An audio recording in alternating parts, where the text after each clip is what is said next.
Hello everyone, welcome back on my channel mathematics with Danish. आज ये top 100 question की series का 5th पार्ट है और 5th पार्ट का क्वेश्चन नंबर 1 इज से वी हैव टू सीक्वेंसेस और ये x एंड y इन दो सीक्वेंसेस के क्या रिप्रेजेंट कर रहे हैं, सम रिप्रेजेंट कर रहे हैं। ये सीक्वेंस 1 है अप टू 100 टर्म्स तक और ये सीक्वेंस 2 है अप टू 100 टर्म्स तक।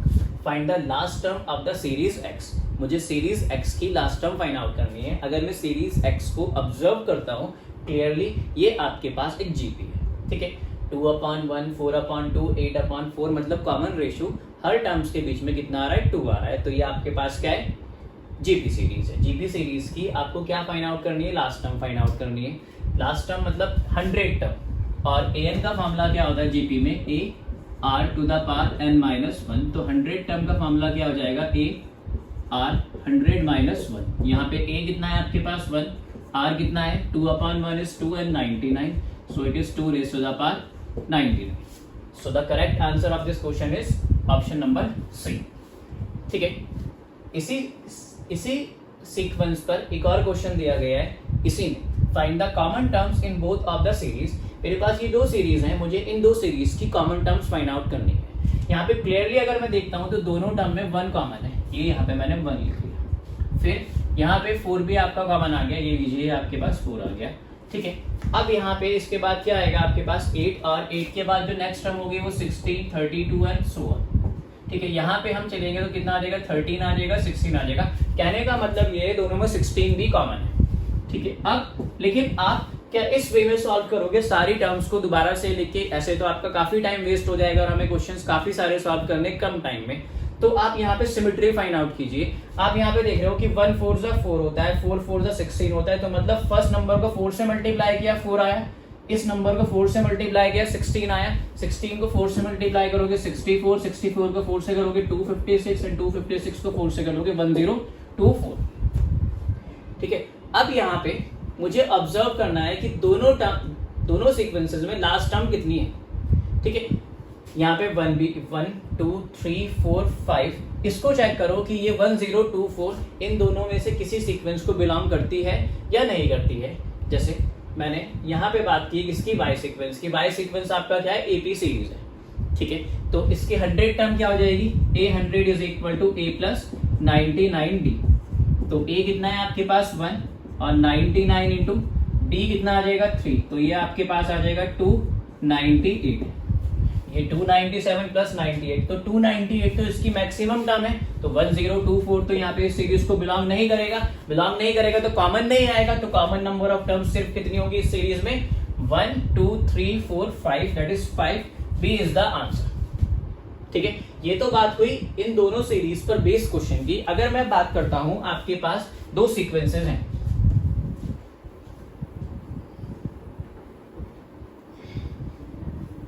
ठीक है।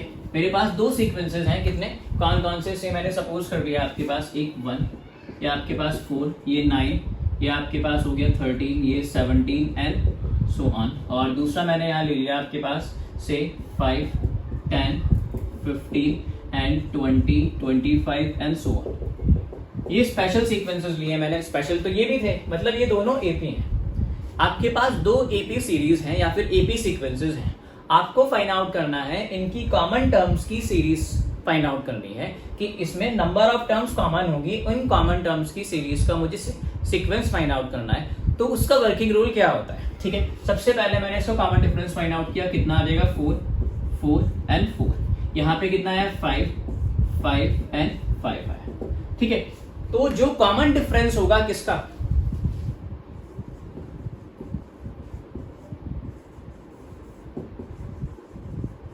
common difference of the series of common terms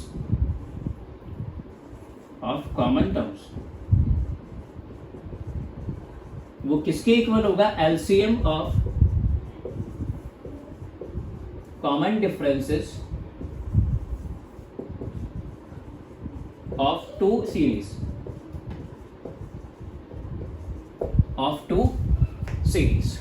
इतना क्लियर आपके। इन दोनों कि जो कॉमन डिफरेंसेस हैं उनका क्या हो जाएगा, एलसीएम हो जाएगा, ठीक है। यहाँ पे 4 और 5 का जो एलसीएम होगा वो कितना हो जाएगा, 20 हो जाएगा, ठीक है।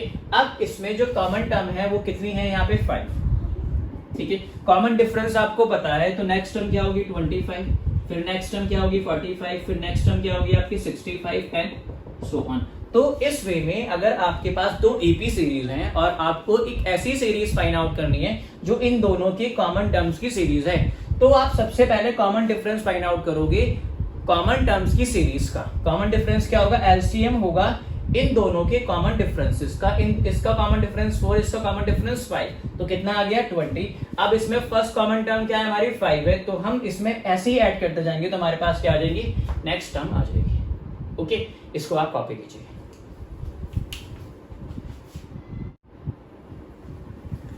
Look at question number 3. आज का क्वेश्चन नंबर 3 है, the sum of n terms of an AP is Sn is equal to Pn plus Qn square, where P and Q are independent of n.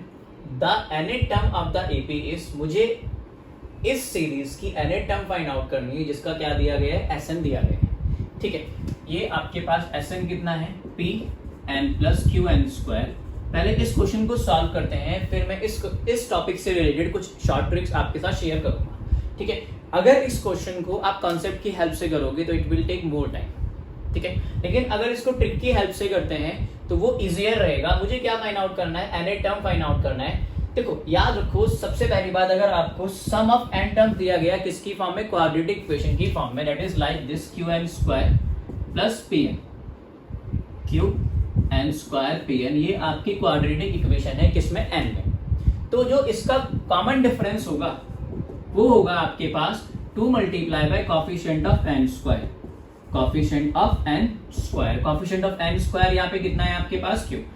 तो याद रखना, ऐसा कोई भी sequence जिसकी sum of n terms quadratic equation है तो उसका कॉमन डिफरेंस क्या होगा, 2 multiply by coefficient of n square. ठीक है, उसके बाद हम बात करते हैं यहाँ पे an का। इसकी जो जनरल टर्म होगी उसका फॉर्मूला होगा common difference into n plus p minus q, plus p minus q। p minus q क्या है, that is coefficient of n minus coefficient of q square. ठीक है, तो ये क्या हो गया हमारा, इसका an का फॉर्मूला हो गया। आपने d निकाला हुआ है, d कितना है 2qn plus p minus q। तो यहाँ पे हमारे पास जनरल टर्म कितनी ऑब्टेन हो गई, 2qn, और इसको हम सिंप्लीफाई करेंगे तो मैंने इसको और इसको कंबाइन कर लिया, ये कितना आ जाएगा, q common 2n minus 1 plus p। तो q multiply by 2n minus 1 plus p, आपका कौन सा ऑप्शन करेक्ट है, बी ऑप्शन करेक्ट है। ठीक है, ये तो हुई बात इस क्वेश्चन की। अब मैं आपके साथ कुछ चीजें शेयर करता हूं। से फॉर एग्जांपल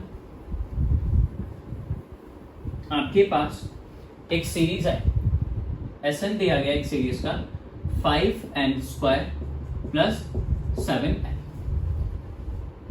ठीक है, मुझे क्या फाइंड आउट करना है, इस सीरीज का जनरल टर्म फाइंड आउट करनी है, फर्स्ट टर्म फाइंड आउट करनी है, कॉमन डिफरेंस फाइंड आउट करना है। तो आपने क्लियरली आपको बताया जो सम ऑफ n टर्म्स है वो किस फॉर्म में, क्वाड्रेटिक इक्वेशन की फॉर्म में। तो अभी मैंने आपको बताया कि इस टाइप की सम का कॉमन डिफरेंस क्या होगा उस सीरीज का जिसको ये सम बिलोंग करता है, 2 times of coefficient of n square, कितना हो जाएगा, 2 5 10 हो जाएगा। ओके, इतना क्लियर। उसके बाद मैंने आपको an बताया कि an कितना होता है, 2 not 2 d multiply by n plus coefficient of n minus coefficient of n square, d कितना है 10 n प्लस 2। तो ये हमारे पास किसका आ गया, an का फॉर्मूला आ गया। ठीक है, अब यहां से हम a भी निकाल सकते हैं। ठीक है, तो a कितना आ जाएगा आपके पास, p plus q, p that is coefficient of n square plus coefficient of n, 5 plus 7 is equal to 12। तो इसकी जो सीरीज होगी वो कितनी हो जाएगी, 8 12, d 10 है तो next term 22 32 42 and so on. तो ये इसका कॉन्सेप्ट है और ट्रिक है। जब आपको सम ऑफ n टर्म्स किस फॉर्म में दिया गया होता है, क्वाड्रेटिक इक्वेशन की फॉर्म में, तो हमें ये रिजल्ट याद रखना है कि d क्या होता है, 2 multiply by coefficient of n square, an क्या होता है, d multiply by n plus coefficient of n minus coefficient of n square, और a क्या होता है, sum of coefficient of n square plus coefficient of n। इसको आप copy कीजिए। Look at question number 4. The sum of n terms of an AP is given by Sn is equal to Qn square plus Pn, where P and Q are independent of n. ठीक है, if sum of first 7 terms is 77, sum of next 10 term of first 10 term is 140, then find the sum of first 13 terms. ठीक है, आपको S7 कितना दिया गया है 77, okay. S10 आपको कितना दिया गया है 140 दिया गया है, और आपको क्या फाइंड आउट करना है S13 फाइंड आउट करना है, ठीक है। अगर आप इसको यहाँ से दो इक्वेशंस बनाते हो और उनको सॉल्व करके A एंड D निकालते हो, फिर इसके बाद सम ऑफ 13 टर्म फाइंड आउट करते हो, तो वो आपका काफी टाइम ले लेगा और आपको काफी सारे क्वेश्चंस करने कम टाइम में। तो इस क्वेश्चन को क्यों ना ट्रिक की हेल्प से किया जाए, ठीक है। ट्रिक या फिर सिमेट्री की हेल्प से। आपने देखा है कि 7 और 10 के बीच में कितने का डिफरेंस है 3, 10 और 13 और 10 के बीच में कितने का डिफरेंस है आपका, फिर 3 का डिफरेंस है, ठीक है। और यहाँ से 7 को किससे मल्टीप्लाई किया होगा 11 से, तो आपके पास 7 आ गया। 10 को किससे मल्टीप्लाई किया होगा आपने 14 से, तो आपके पास कितना आ गया 140। 11 में क्या ऐड किया 3 ऐड किया 14 आया। तो इट मींस आप 13 को किससे मल्टीप्लाई करोगे 14 में 3 ऐड करके, 14 में आपने 3 ऐड किया कितना आ जाएगा 17, और 13 को 17 से आपने मल्टीप्लाई किया, तो आपके पास ये आंसर कितना आ जाएगा 221। और 221 कौन से ऑप्शन में है, it is option number A, ठीक है। तो इस वे में हम क्वेश्चन में सिमेट्री फाइंड आउट कर सकते हैं और सिमेट्री की हेल्प से हम क्वेश्चंस को सॉल्व कर सकते हैं, ठीक है। आप इसको कॉपी कीजिए। Look at question number 5। If A, G, H are respectively arithmetic mean, geometric mean and harmonic mean between A and B, और A and B की कैरेक्टरिस्टिक क्या दी गई है, वो दो अनइक्वल नंबर्स होंगे और दोनों क्या होंगे पॉजिटिव होंगे। Arithmetic mean is equal to a plus b upon 2. Geometric mean is under the root ab and harmonic mean is 2ab upon a plus b. The equation y square minus 2ay plus g square is equal to 0. ये direction दिया गया है और उसके अंदर में question इसका part first है। If the gm hm of two numbers are 60, आपको gm g कितना दिया गया है 60 और h कितना दिया गया आपको 12 4/5, तो ये आपका हो जाएगा 64 upon 5। आपको रेशियो फाइंड आउट करना है किस किस के बीच में, A:B आपको फाइंड आउट करना है, ठीक है। अब एक रिजल्ट होता है जो किसको कनेक्ट करता है A एंड H को, AG एंड H को, तो A इंटू H जो होता है वो आपका क्या होता है G स्क्वायर होता है, ओके। तो ये डायरेक्ट रिजल्ट है आपका A into H is equal to G square. A as it is, H आपके पास कितना है 64/5, G स्क्वायर 16 इंटू 16 4 जा एंड 4 4 जा, तो आपके पास A कितना आ जाएगा 20, और A क्या है आपका arithmetic mean which is equal to A plus B upon 2 is equal to 20, तो A plus B is equal to 40, ठीक है। जो दो नंबर्स आपको फाइंड आउट करने हैं उनका सम क्या है 40 है, तो ये आपके कुछ भी हो सकते हैं 20 प्लस 20, 15 प्लस 25, लेकिन अगर मैं ऑप्शंस के अकॉर्डिंग यहाँ पे वर्क करता हूँ तो दो नंबर सबसे बेस्ट यहाँ पे रहेंगे आपके 8 एंड 32, और उनका जो रेशियो आएगा वो कितना आएगा 1:4, ठीक है। क्योंकि आंसर ये हमें ए दिया गया है, तो यहाँ पे ऑप्शन नंबर ए आपका क्या कर गया मैच कर गया। और कनेक्शन क्या है इस क्वेश्चन को सॉल्व करने का, आपको ये रिजल्ट याद रखना है, this is the relationship between AM, HM and GM of the two numbers. वो दो नंबर्स आपके अनइक्वल हैं, अनपॉजिटिव हैं, इसको आप कॉपी कीजिए। Now look at question number 6।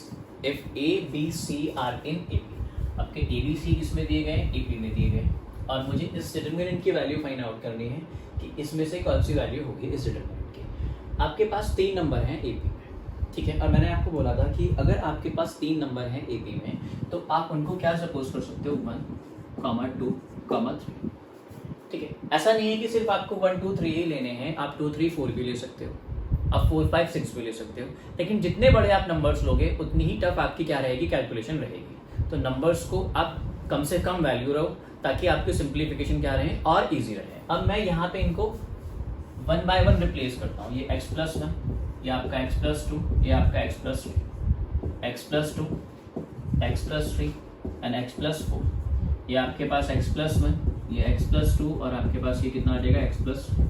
आप सभी को पता है कि अगर डिटरमिनेंट में कोई दो रो या फिर कोई भी दो कॉलम इक्वल होते हैं तो उसकी वैल्यू क्या हो जाती है वैनिश या फिर 0 हो जाती है।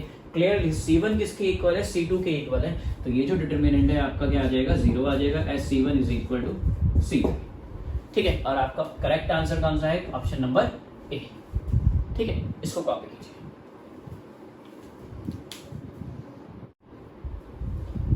क्वेश्चन नंबर 7 दे आज की सीरीज का question number 7। We have a determinant और इसकी वैल्यू कितनी है 0, और मुझे बताना है कि ABC जो ये ABC वैल्यूज दी गई हैं वो कौन से सीरीज को बिलोंग करती हैं, AP, GP या फिर HP, ठीक है। अकॉर्डिंग टू क्वेश्चन ये जो डिटरमिनेंट है उसकी वैल्यू 0 है। अब हमें पता होना चाहिए किसी भी डिटर्मिनेंट की वैल्यू कब कब हो सकती है। अगर उस डिटर्मिनेंट के कोई भी दो रो या फिर दो कॉलम इक्वल हैं तो आपका डिटर्मिनेंट क्या हो जाता है, जीरो हो जाता है। ठीक है, एक तो कंडीशन ये हो गई। दूसरी कंडीशन क्या होती है, अगर किसी पर्टिकुलर रो या फिर किसी पर्टिकुलर कॉलम के सारे एलिमेंट्स अगर जीरो होते हैं तो तब भी डिटर्मिनेंट की वैल्यू आपकी क्या होती है, जीरो होती है। मैंने इन पर्टिकुलर क्या किया, मैंने इसको लिया, मैंने क्या सपोज कर लिया कि इसके सारे एलिमेंट से जीरो हैं, मैंने इसको लिया है, आप इसको भी ले सकते हो, ऐसा कुछ नहीं है कि ये फिक्स्ड है। ठीक है, तो मैंने जब इन एलिमेंट्स को जीरो के इक्वल पुटअप किया, A Y plus B is equal to zero, तो वाई कितना आ जाएगा, माइनस बी अपॉन ए। दूसरे को पुटअप किया, B Y plus C is equal to zero, तो वाई कितना आ जाएगा, माइनस सी अपॉन बी। ठीक है, दोनों की लेफ्ट हैंड साइड इक्वल है तो मैंने right hand side equal put up कर दी, minus B upon A is equal to minus C upon B, minus से माइनस कैंसिल। ठीक है, तो b into B is equal to B square is equal to A C. और ये किसकी characteristic होती है, अगर तीन नंबर्स आपके जीपी में होते हैं तो B square is equal to A C को वो क्या करते हैं, फॉलो करते हैं। तो इस क्वेश्चन का करेक्ट आंसर क्या है, B option, that is A B C are A G P. Okay, इसको आप कॉपी कीजिए। आज का क्वेश्चन नंबर 8 सॉल्व करते हैं। If the determinant this determinant is equal to 0 then find the value of n। मेरे पास इस डिटर्मिनेंट की वैल्यू क्या दी गई है, 0 दी गई है, मुझे क्या फाइंड आउट करनी है, n की वैल्यू फाइंड आउट करनी है। तो वही कॉन्सेप्ट जो आपका लास्ट में यूज हुआ है, कोई भी डिटर्मिनेंट आपका कब 0 होगा, उसकी वैल्यू कब 0 होगी, जब उसकी कोई दो रो या दो कॉलम इक्वल हो जाए, या फिर किसी पर्टिकुलर रो या फिर किसी पर्टिकुलर कॉलम के सारे एलिमेंट 0 हो जाए, तो उस केस में डिटर्मिनेंट की वैल्यू क्या होती है, 0 होती है। ठीक है, लेकिन इस कॉन्सेप्ट को यूज करने से पहले आपको क्लियरली पता चल रहा है कि ये जो क्वेश्चन है आपका डिटर्मिनेंट के साथ किसका क्वेश्चन है, कॉम्बिनेशन का। एक कॉम्बिनेशन का स्टैंडर्ड रिजल्ट होता है NCR plus NCR minus 1 is equal to n plus 1 CR। ठीक है, ये रिजल्ट होता है। सपोज करते हैं आपके पास एक वैल्यू है 8C4 और यहाँ पे आपके पास है 8C3, तो आप इसको डायरेक्टली क्या लिखोगे, ये जो नंबर है उसमें 1 ऐड किया 9, और जो दोनों में से मैक्सिमम वैल्यू है वो मैंने ले ली, तो कितना आंसर आ गया इसका, NC4। इस रिजल्ट को हम यूज करेंगे इस क्वेश्चन को सॉल्व करने के लिए। आपको यहाँ पे एक ऑपरेशन यूज करना है, आप R2 में क्या अप्लाई करते हो, R2 प्लस R1। तो first as it is 8C3, 9C5 और आपका 10C7 एज इट इज। मैंने इन दोनों को ऐड किया तो कितना आ जाएगा आपके पास, 8C3 plus 8C4, similarly 9C5 plus 9C6 और यहाँ पे 8C8 प्लस 10C7 और लास्ट आपका NCN 10CN प्लस 2 और आपका 11CN प्लस 4, ये एज इट इज। ठीक है, अब ये जो आपके पास सेकंड रो ऑब्टेन हुई है ये इसी ऑर्डर की है, NCR NCN minus R, that is 4 minus 1। देख लो तीनों टर्म्स। ठीक है, तो यहाँ पे हम क्या कर सकते हैं, ये आपका एज इट इज। ठीक है, ये एज इट इज आपका, ये एज इट इज, ये एज इट इज। इसमें क्या आ जाएगा, आपको इसमें 1 ऐड करना है 9, और जो दोनों में से मैक्सिमम है वो ले लेना है। सेम वे में यहाँ पे आपको क्या करना है, 1 ऐड करना है 10C6, जो मैक्सिमम है 6 है। यहाँ पे आपको क्या करना है 11, और आपके पास कितना आ जाएगा मैक्सिमम 8, और आपके पास ये 9CN एज इट इज, आपके पास 10CN plus 2 as it is, और आपके पास 10CN plus 4 as it is. ठीक है, लेकिन इस डिटर्मिनेंट की वैल्यू तो 0 दी गई है, और वो कब इक्वल होती है, जब उसके कोई दो रो या फिर कोई दो कॉलम इक्वल होते हैं, या फिर किसी डिटर्मिनेंट के सारे किसी पर्टिकुलर रो के या कॉलम के एलिमेंट 0 हो जाए। मैं सारे एलिमेंट 0 सपोज नहीं करता, सपोज करता हूं ये दोनों रोज मेरी दोनों रोज क्या है, इक्वल है। इक्वल होंगे तब भी इसकी वैल्यू 0 होगी, तो मैं कंपेयर कर लेता हूं इसके एलिमेंट को इसके साथ। मैंने कंपेयर किया है यहाँ पे 9C4 is equal to 9CN, तो मेरा यहाँ से n कितना आ जाएगा आपके पास 4 आ जाएगा। बट ऐसा नहीं है कि आपका आंसर इसी को कंपेयर करके आएगा, यहाँ से कंपेयर कर लो। n plus 2 is equal to 6, तो n is equal to 4, n plus 4 is equal to 8, तो n इज इक्वल टू 4। तो ये कॉन्सेप्ट था, ट्रिक थी इस क्वेश्चन के पीछे, जिसकी हेल्प से हमने इसको सॉल्व किया है। ये आज की सीरीज का लास्ट क्वेश्चन था। अगर आपको क्वेश्चंस अच्छे लगे तो इन क्वेश्चंस को आगे शेयर कीजिए अपने फ्रेंड्स के साथ। Okay, thank you.